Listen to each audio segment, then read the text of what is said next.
ৰাজ্যৰ বৃহৎ প্ৰশাসনিক সংস্কাৰ শনিবাৰৰ পৰা নতুন প্ৰশাসনিক ব্যৱস্থাৰ প্ৰৱৰ্তন ৩৫খন জিলাত গঠন হ'ল ৩৯খন সমজিলা ২০২৫ বৰ্ষৰ ফেব্ৰুৱাৰী মাহৰ পূৰ্বে গঠন হ'ব পৰৱৰ্তী ৩৯খন সমজিলা উদ্বোধনী কাৰ্যসূচীৰ লগত সংগতি ৰাখি কামৰূপ মহানগৰ জিলাত মুখ্যমন্ত্ৰী ডক্টৰ হিমন্ত বিশ্ব শৰ্মাই আনুষ্ঠানিকভাৱে উদ্বোধন কৰিলে জালুকবাৰী সমজিলাৰ আয়ুক্ত কাৰ্যালয় জিলা আয়ুক্তৰ কাৰ্যালয়ৰ কামৰ বোজা হ্ৰাস আৰু প্ৰশাসনিক সেৱা ৰাজ্যৰ নিচেই ওচৰলৈ লৈ যোৱাই এই ব্যৱস্থাৰ মূল লক্ষ্য আমাৰ ৰাজ্যক জিলা উপায়ুক্তৰ কাৰ্যালয়ত কিয় যাব লাগে আমি বিভিন্ন সময়ত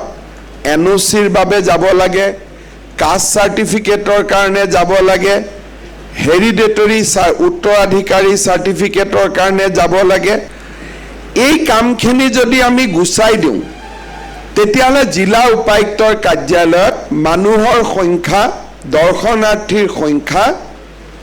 ক'ব গ'লে 80% কমি যাব জনতাৰ কষ্ট আৰু সময় ৰেহাই কৰা এই নতুন ব্যৱস্থা প্ৰৱৰ্তনৰ অন্যতম লক্ষ্য বুলি উল্লেখ কৰিলে মুখ্যমন্ত্ৰীগৰাকীয়ে এতিয়া আমি যদি চাওঁ যে জালুকবাৰীৰ পৰা আমি যদি যাব লাগে মেট্ৰ' ডিচিৰ কাৰ্যালয়লৈকে তেতিয়াহ'লে আমাক এটা দিন পূৰা লাগিব অৰ্থাৎ সেই দিনটোত আমাৰ আৰু কোনো বেলেগ কাম নহয়গৈ আৰু যেতিয়া সমষ্টিৰ মধ্যস্থানত কাৰ্যালয়টো হ'ব পূৰা এদিন খৰচ নকৰি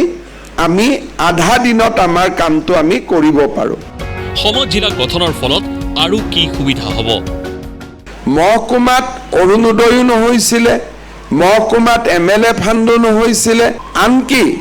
ভূমি আবলটনৰ যি SDLAC আছে আগতে ডিষ্ট্ৰিক্ট SDLAC হয় জালুকবাৰীৰ মাটি কিবা থাকিলে মই গোটেই 5টা সমষ্টিৰ MLA একলগ নোহোৱালৈকে আমি LACৰ মিটিংখন কৰিব নোৱাৰোঁ এতিয়া LACত DCয়ে সভাপতিত্ব কৰিব কিন্তু জালুকবাৰী বুলি বেলেগ LAC হ'ব দিছপুৰ বুলি বেলেগ LAC হ'ব চেণ্ট্ৰেল গুৱাহাটী বুলি বেলেগ LAC হ'ব অৰ্থাৎ জালুকবাৰীৰ LAC এতিয়া চেণ্ট্ৰেল গুৱাহাটীৰ LACৰ কাৰণে অপেক্ষা কৰিব নালাগে আৰু বানপানীৰ সময়ত ৰিলিফৰ কাৰণে DC অফিচত যোৱাটো আমাৰ এটা প্ৰয়োজনীয়তা আছিল বুলি ক'ব পাৰোঁ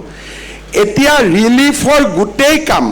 আমি সমজিলাধিপতিক দি দিছোঁ ব্লক পুনৰ্গঠনৰ পিছত হ'ব ৰাজচক্ৰ পুনৰ্গঠনৰ কাম বাকী জাগাত লেণ্ড সেল পাৰমিশনো আমি সমজিলাকে দিছোঁ কিন্তু কামৰূপ আৰু কামৰূপ মহানগৰ জিলাত এতিয়া আমি দিয়া নাই ADC থাকিব লগত দুজন EAC থাকিব আমাৰ চেষ্টা হ'ব লাগে লাহে লাহে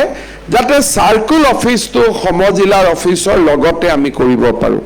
তেতিয়াহ'লে কি হ'ব মানুহ এবাৰ সাৰ্কুলত যাব নালাগে এবাৰ সমজিলাত যাব নালাগে দুইটা কাম একেলগে হ'ব কিন্তু তাৰ কাৰণে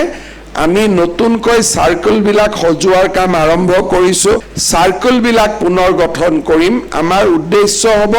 যে এটা সমষ্টিতে যাতে এটা সাৰ্কুল থাকে দুটা সমষ্টিৰ সীমা যাতে সাৰ্কুল অফিচাৰৰ লগত নাথাকে সমজিলাতে প্ৰতিটো বিভাগৰ কাৰ্যালয় স্থাপনৰ যোজা চৰকাৰৰ ৱাটাৰ ৰিসোৰ্স ডিপাৰ্টমেণ্টেও সীমাটো সমষ্টিৰ লগত মিলাইছে ইৰিগেশ্যন ডিপাৰ্টমেণ্টেও মিলাইছে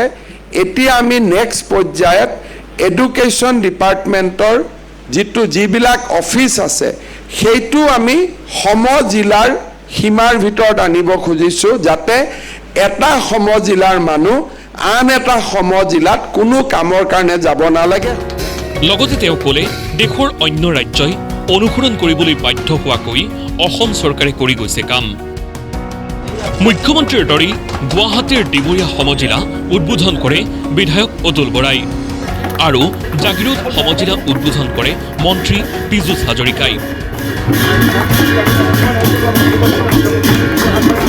ডিমৌ সমজিলাৰ কাৰ্যালয় উদ্বোধন কৰে মন্ত্ৰী ৰণোজ পেগুৱে